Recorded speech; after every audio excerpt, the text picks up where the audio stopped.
યશસ્વી અને શિવાંશના પેરેન્ટ્સ છો, સિનિયર કેજીમાં ભણે છે અને યશસ્વી પણ સિનિયર કેજીબીમાં ભણે છે. નૈનાબેન અને ધર્મિષ્ઠાબેન બંને વર્ગ શિક્ષક છે, બરાબર. તો જૂન મહિનામાં તમે એડમિશન લીધું, ત્યાર પછી અત્યારે જાન્યુઆરી મહિનો થયો, 8 મહિના પૂરા થયા. 8 મહિનાની અંદર યશસ્વી અને શિવાંશ બંને બાળકોમાં તમે પેરેન્ટ્સ છો, મમ્મી છો, તો તમને શું તફાવત લાગ્યો કે એને ભણવામાં અને એની એક્ટિવિટીમાં, એના વર્તન વ્યવહારમાં શું તફાવત લાગ્યો સ્કૂલમાં આવ્યા પછી? સૌથી પહેલા તો જો કેવું ને તો શિવાંશને 8 મહિનાની એની જે જર્ની છે ને સ્કૂલની, એમાં તો પેલા ઘરે રહેતો ને એટલે થોડી વાર મોબાઈલ જોવે, થોડી વાર રમે, પછી એમ કે બહુ બધી વાર કે મોબાઈલ લેવું. અહીંયા આવ્યા પછી એક તો એનો મોબાઈલ છૂટી ગયો.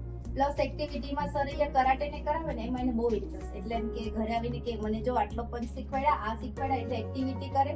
પ્લસ ભણવામાં બી આવીને તરત કે ટીચર હોમવર્ક કઈ પૂછે બેસી જાય. ખાવામાં બી ઘરે શાક રોટલી ખાતો નહોતો, અહીંયા આવીને સામેથી કે મને રોલ બનાવી દીધું, ટીચરે આવું ખાવાનું કીધું છે એટલે એ ખાઈ લે. એવું બી કે હેલ્ધી ખાવાનું છે, ટામેટા ખાવાના છે, સલાડ ખાવાના છે, એવું બધું જે ઘરે આવીને કે કઈ કરાવ્યું તો કે ટીચરે આજે આ કરાવ્યું, ટીચરે આને ખીજાડા હતા, મને આવું કરતા હતા, એટલે ભાઈ બધી રીતે એક્ટિવ. પહેલા તો ના પાડતો હતો સ્કૂલે આવે, હવે તો કોઈ દિવસ રજા પડે તેમ કે નહીં મારે સ્કૂલે જવાનું છે, એટલે રજા બી નહીં પડે, એક્ટિવિટીમાં બી આગળ, અને કોઈ જોડે શરમાય બી નહીં, ટીચર હાથે બી નહીં ને કોઈ છોકરાઓ જોડે બી નહીં, એટલે બધી રીતે એનામાં તફાવત છે જ. સરસ.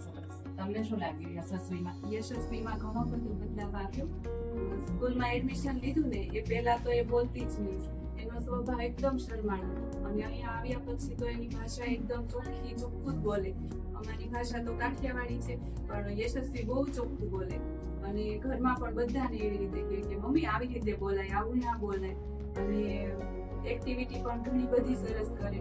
પછી વાર્તા જેમ નૈનાબેન કે ને એવી જ રીતે ઘરે આવીને અમને અભિનય સાથે વાર્તા કરે, પછી ગીત, ડાન્સ અને ઘણી બધી એક્ટિવિટીમાં પણ સરસ રીતે એ કરે છે. અને અહીંયા મધુબાગ સ્કૂલમાં એડમિશન લીધા પછી અમને બધાને ખૂબ જ એમ ગર્વ થાય કે નહીં આ સ્કૂલમાં અમે એડમિશન લીધું, અને આ સ્કૂલ બહુ જ સરસ છે. સરસ. જો તમારા બાળકનું ટેલેન્ટ પણ તમને ટીચરે કહ્યું છે, બરાબર, અને ટેલેન્ટ માટે અમે મીટિંગ પણ કરીએ છીએ કે વારંવાર બાળકનું ટેલેન્ટ આગળ વધે, અને બાળક જે ક્ષમતામાં અત્યારે જે સ્કિલ છે એનામાં, એ સ્કિલને આપણે ડેવલપ કરવાની છે. એના માટે પેરેન્ટ્સનો સપોર્ટ પણ જોઈશે, એટલા માટે જ આપણે પેરેન્ટ્સને અવારનવાર બોલાવતા હોઈએ છીએ. તો આ રીતે તમારો સપોર્ટ મળે ને તમે કાયમ રીતે આ રીતે સહકાર આપો એવી હું આશા રાખું છું.